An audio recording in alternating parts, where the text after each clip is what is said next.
This is Hortibiz, a news radio from the World Horti Center in Naaldwijk. You're listening to the Hortibiz Theme Weeks, and this time, it's a familiar face that is here with me on the desk. I'm talking about Thomas Grebner from ams OSRAM. Hi everyone, good to be here.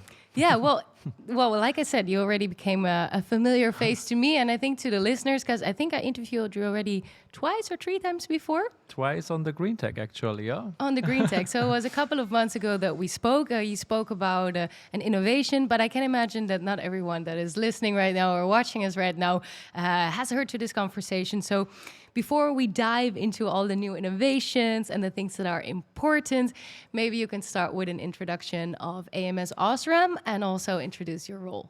Sure, I'm Thomas Grebner from ams OSRAM, and ams OSRAM is a producer of innovative sensor and lighting solutions, and I'm personally in marketing of the business line mobility and illumination.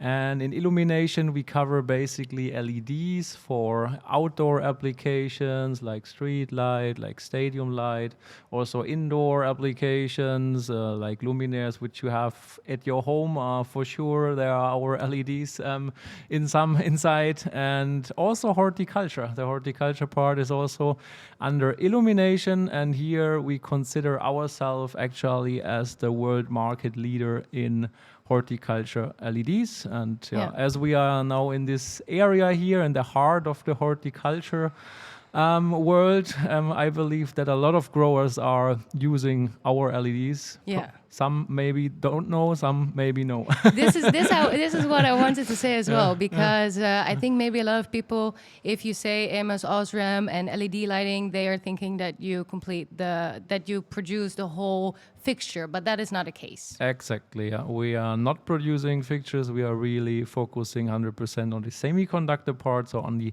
LED chip. Yeah. And our customers would then be the lighting, the fixture manufacturer, basically. Yeah, so can you maybe name a few examples of big fixture manufacturers that use the ams OSRAM lights? Yeah, I think, I'm not sure if I can talk about that. Okay. but a lot of the big ones. I think there are several big names, and if you ask them, I think some of them will tell you that they might use Osconic P3737 or Oslo Square. Okay, so this is a bit like secretive, or why? Yeah, I think also not every fixture manufacturer wants to talk about that in public, and some want, some don't. Yeah, so I can imagine, because it's also for them. Like maybe their success is also mainly based on the fact that they're working with ams OSRAM.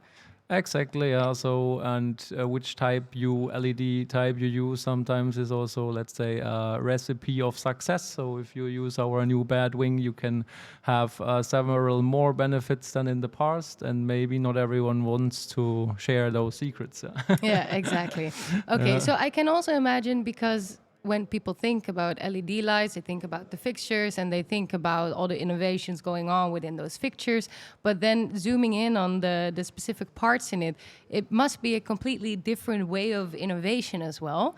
I think that you mentioned before in earlier interviews as well that the robustness is very important, especially in horticulture. Yeah. Can you explain a little bit more?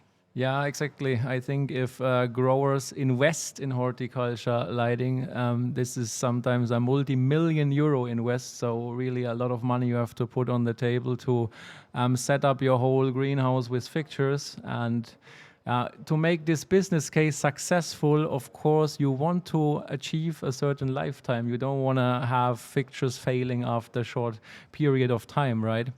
And it's not only about failing, it's also about light degradation, right? So every LED in the market, just to give you a bit of understanding about that, is losing light after time. The question is just how much light is a LED losing? Some are losing like 1% after a few years, some are 20. And imagine if you lose after 3 years, 20% light, means 20% less photons on your plants, means significantly less biomass, and in the end, less harvest and less turnover. Is that common? Like almost 20% in 3 years? Does that No, happen? this is a high. This is happening. Yeah, if you use like LEDs which are not well protected, LED chips, for instance. Yeah, now it's a bit more techy. But if you use, for instance, lateral sapphire chips, they have a silver protector, and if the silver protector is not protected good enough, then it can come to corrosion. And we all know if a mirror is not anymore mirroring, then you don't get light out of the package, basically. Yeah. So this can happen, yeah. And yeah, sometimes growers say, okay, but I have warranty, yeah. I have 7 years warranty, 10 years warranty at my fixture manufacturer, so I don't really care about that. But then, yeah, okay, let's say the fixture fails in wintertime, right? And then you claim, okay, I have warranty. Then, okay, the fixture manufacturer tells you, you get your new luminaires in 3-4 months. Yeah. Then you can imagine the whole winter period is gone, the whole harvest. I think also for the manufacturer, it costs them a lot of money then to replace it. So they also don't want that. Exactly, they don't want that. And we all know a few years back, there were multiple of lighting companies and a lot of them disappeared. So sometimes the company where you bought your fixtures might do not even exist anymore. This would be the worst case, let's say. Yeah, and then the responsibility for the durability of the fixtures. I can imagine that it's also a responsibility of the fixture manufacturer. But I think you guys, ams OSRAM, also takes on a bit of the responsibility to make the chips as durable as possible. Exactly. We really want to help the grower, help the end customer to have a reliable product. And what we are doing is lifetime tests. But not only that, we are doing internal robustness tests. That means we test our LEDs against sulfur, against H2S, basically, against high humidity, against high temperatures, against overstress, and with all this big qualification package, we believe we have really a robust LED. Yeah. Is it an own research facility to test this, or? Now we have our own quality department, and sometimes, of course, we have also official external labs. But I would say the majority of our tests we do really internally. Yeah. Yeah, and I can also imagine, because horticulture is quite impactful on LED fixtures when it comes to like the environmental effects on the lights. Is it bigger or more important in horticulture than in other sectors, do you think? Yeah, I mean, I think the impacts in the greenhouse can be quite harsh, like with the high humidity, with the sulfur from fertilizer. So therefore, it has more impact than in your living room where it's always 25 degrees, not maybe the highest humidity. Then it's easier to withstand this environment than in a greenhouse, actually. Yeah. Yeah, and then if we're talking about challenges that ams OSRAM is trying to find an answer to, are we talking about the same kind of effects, or are there other challenges as well that are playing a big role right now? Yeah, I think a big topic is the efficacy we were just talking about. I mean, the robustness we were just talking about. Another topic is the efficacy, of course, because the LED efficacy in the end defines or has direct impact on the fixture efficacy. And the fixture efficacy defines the electricity consumption in a greenhouse. So the more efficient the LED, the more efficient the fixture, the more energy you can save as a grower, basically. So therefore, the main challenge is also to continue this path of constant increasing the efficacy of the LED. Yeah. And how much room for improvement is there? Yeah, I think there is still room. Yeah, so at the moment we are with our latest P3737 LED at 4.63 micromole per joule, and I think there's the next years we will see still every year some slight performance improvements. Yeah. Yeah. So let's talk about innovations, because what are the latest innovations from ams OSRAM? Yeah, so the latest innovation is basically the Osconic P3737 family. This is, I highlighted this also at the I green. remember the name. I remember the name. Okay, so what is so special about yeah. this, or what it is? Yeah, is that's it about? special. Yeah, we just talked about efficacy, and it comes really with the market-leading efficacy. Not only that, we have it also in all the relevant wavelengths. You need 660 nanometer hyper red, you need 450 nanometer deep blue, you need far red 730 nanometer, and Horti white. So basically, with that, we cover the full spectrum. Also, super red, by the way, we have. This can also bring some benefits on specific plants. Like what? Like cannabis, for instance. Okay, okay. Yeah, we tested this actually with the University of Wageningen, and we could show some great results by mixing 660 nanometers with 640 nanometers. And yeah, now we also try to figure out if this works also out for other plants. So we really do also research and try to help the market with that. Yeah, but these different light spectra, they always need a certain recipe, I understood, right? And is this something that ams OSRAM already programs into the chips, or is it something that the lighting fixtures can later implement? Yeah, this is more about how you mix the LEDs. So you have different colors, and the final spectrum is just about mixing and how hard you drive the LEDs, and then you get a certain spectrum, basically. So it's more up to the fixture manufacturer. And in the end, if you have a if you have a multi-channel driver, then the grower can also steer basically the spectrum. Yeah. Okay, so this is the Osconic P3737. I'm saying it rude, right? Exactly, yeah. Very good. So it was introduced around the Green Tech of this year, so it's a couple of months ago. Correct. So where are we right now regarding? Yeah, we actually added a version to this family, which we call the Osconic P3737 Badwing. And The Badwing. The Badwing. Okay, yeah. okay. And there's a reason behind this name, because it has basically the light characteristic or the light distribution of the wings of a bat. Yeah? You know the animal, the bat, yeah.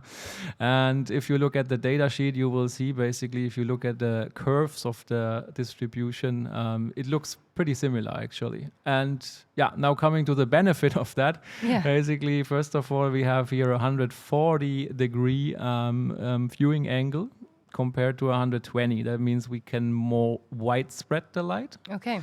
And also a more uniform light distribution. So this has basically the benefit, either you can have a more uniform light distribution on your plants, you can reduce the number of fixtures basically, and compared to a secondary optic, because if you use a normal LED, you can put a lens on top and you can also reach basically quite similar results.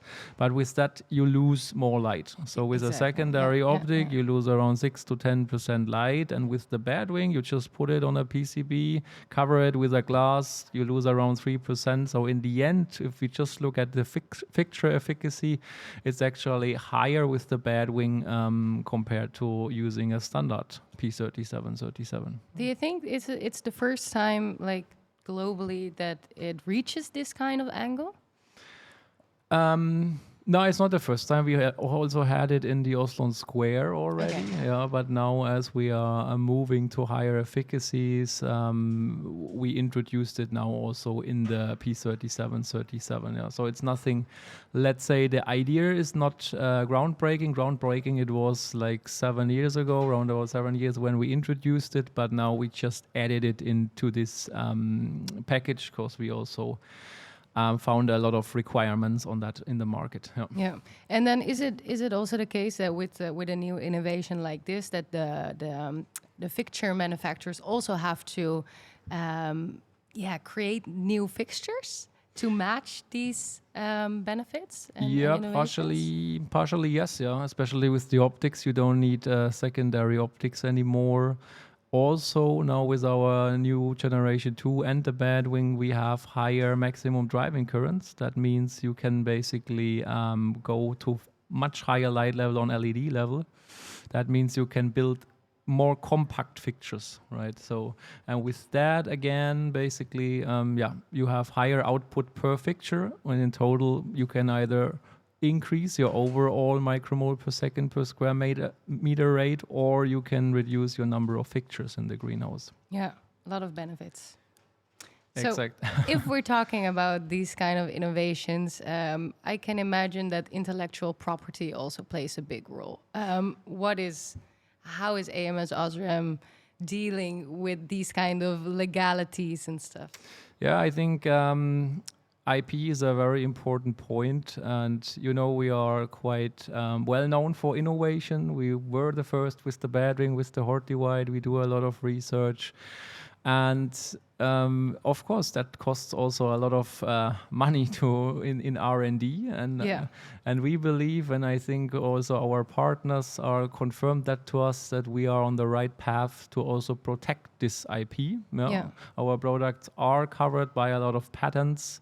We were the first with the thin film technology for automotive, for horticulture applications, and I think everyone in the supply chain needs to respect to play fair by the rules. Yeah, exactly. But I can also imagine that other LED chip manufacturers also at one point come to a similar kind of innovation themselves, maybe. How does it then work? Is there still possibility for them also to do like a Batwing kind of innovation, or is that completely out of the picture for them? I think there is a lot of room in the technology to find also other materials, other ways to achieve, let's say, similar values in theory, right? Of course, in practice, we are proud that we are still one or two steps ahead, let's say. Yeah, of course. But in theory, there are a lot of different ways, basically, to achieve that, Yeah, okay. Are these intellectual properties also a big USP for ams OSRAM? Yeah, I think so. Yeah, I think so. And it helps us also basically to confirm our way, how we do things. So if everyone would just copy and paste our products, then we can stop on a certain point of time. And this we don't want. And everyone in the market, if we spoke also on our stakeholders at the Green Tech, they said this is the right way. We need your innovations. Please protect your innovations. Yeah, and already ams OSRAM is a market leader, but then still it's important to set yourself aside from other competitors. What are the unique selling points in general for ams OSRAM? Yeah, so market leading efficacy, robustness, I think we touched. And apart from this, I think we are a global company. We have a global footprint. We produce in Germany, we produce in Europe. We have factories in Malaysia and China, so we can react basically in unstable times on the market dynamics very quick. We have in-house production, so we are not like relying on other suppliers in the field. So this global footprint, I think, is really a benefit for us in the market. And the fourth pillar is really IP, that we protect also our technology. I can imagine. Let's look towards the future. Where is the future of LED lighting in horticulture going to, according to you? Yeah, let's say on a fixture point of view, we see at the moment trends of higher efficacies. This year we had like 3.678 micromole per joule. I think this will go up a bit next year to maybe 0.9, 4.0. In theory, there is also more possible, but in the end, it's always about CapEx versus OpEx, right? And the grower wants to, of course, have the right investment costs and not too high investment costs. And therefore, I think the truth will be somewhere around 3.9, 4.0 for next year. Then multi-channel drivers, we see a lot at the moment.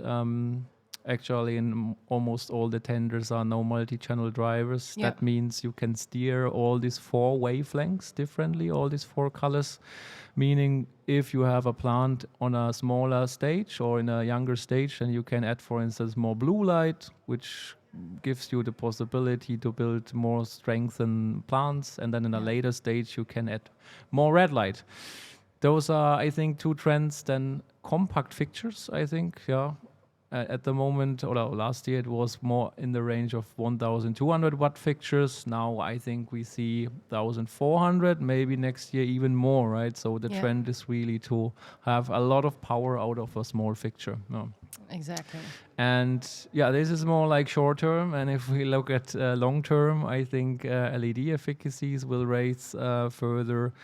And the automation, of course, in the greenhouse, I think will continue. Yeah, because I wanted to ask about that, because I can imagine like everyone's talking about automation or AI and techniques like this. Is this something that ams OSRAM is also working with themselves to find a way to implement it somehow? Yeah, with our sensor division, I think we are also a big part in this transition. We have a spectral sensor with the TSC3448 with 14 channels. So this can basically help to automize the greenhouse, that you can steer the light automatically. If you have more sun, you can go down with your artificial light and the way around. And yeah, this really helps also to continue this automation path. And yeah, and I think the next step will be, of course, combined with AI. I think AI will take over more and more brain work in this regard. Yeah. But yeah, I think without AI, there's, I think, also no chance a way around it, right? This is like Google Maps to drive to a destination. We trust on it, and I think in the future, to be successful in growing, you also need to rely on AI somehow. Are you also excited about the future? Yeah, definitely. We also, of course, try to figure out always the newest trends from the growers, from the consultants, from the market, that we can also react very fast, that we can tell our R&D what to do next. And yeah, I'm very excited about the future in horticulture. Yeah, maybe it's nice if you give, and if there's growers listening right now, maybe you can give them some advice how to select on a proper LED fixture. What is something they have to consider? Yeah, I mean, the standard parameters, they know very well. I think everybody knows you need the high efficacy, you need a certain photon level, you need a good price. I think everyone is looking at the price. And but if you spend like millions of euro on lighting, I would also look a bit deeper into the fixture and checking the components. Not only the LED, also the driver, the cooling, which quality those products are having. And how can they check that? Can they just ask their fixture manufacturer? This is, I think, one point I would just ask. I would start from there. I would ask the fixture manufacturers, which LED are you using? For instance, if it's a brand, it's already a good sign. Yeah. Then you can ask more questions. Okay, I have a high humidity level in my greenhouse. Can you please provide a test against humidity? And if the fixture manufacturers can provide all this data, then I would get a better feeling as a grower. And also same for IP. You can ask your fixture manufacturer, are those components, this driver, are you using, is this IP safe? This is at least would give me, as a if I would be a grower, give me a better feeling. It's not like you buy an iPhone for 4,000 euro. It's multi-millions of euro for this lighting. Okay. Well, is there anything else that we haven't discussed that you feel like the people listening should know or should remember? I really believe that the whole scene, I think, did a great job the previous years by developing more and more higher efficacies for this application. And I think, that the future looks quite bright, actually. I think we have also some products in the roadmap for next year, which can again help to tackle or to address all these trends what we were talking about. Okay, so I think next year we have to speak again. I hope so. And then let's see what then the latest innovations are. If people want to stay up to date with ams OSRAM without having to wait until our next interview, is there also an Instagram or a website where ams OSRAM is active, or not really? Exactly. We have also our website where we always upload our news, and yeah, we are participating all the relevant fairs. Next year we are already applying for Green Tech. So, and otherwise we have also sales accountants in all the regions. This would be the first contact. Yeah. Okay, good to know. I think with that, we're going to wrap up this interview. Thomas Grebner, it was amazing to speak to you already for the third time, and every conversation is still interesting. And I'm personally learning so much from our conversation, so I really enjoy it as well. Thank you for being here all the way from Germany. Yeah, many thanks for having me here. Yeah, thank you so much. You're listening to Hortibiz News Radio, and in a bit, we'll be back with the next interview.